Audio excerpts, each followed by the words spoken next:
Hey everyone, welcome back to the channel.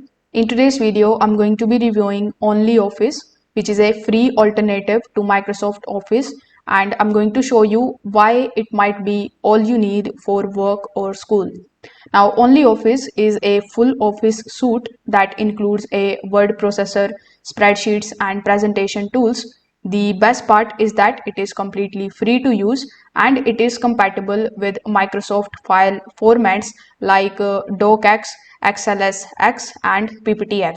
It also has a clean modern interface, and if you have ever used Microsoft Office, you will feel right at home.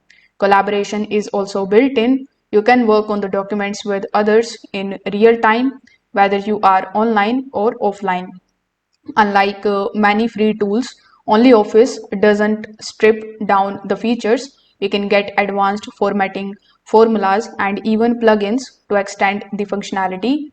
For teams, there is a cloud version, and for individuals, the desktop app works smoothly even on the low-end PCs.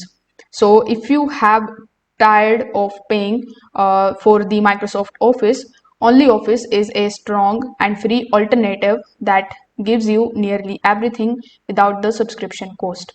So would you switch from Office to OnlyOffice? Share your thoughts below and don't forget to like this video and subscribe to the channel for more honest reviews like this one. Thanks for watching. I will see you in the next one.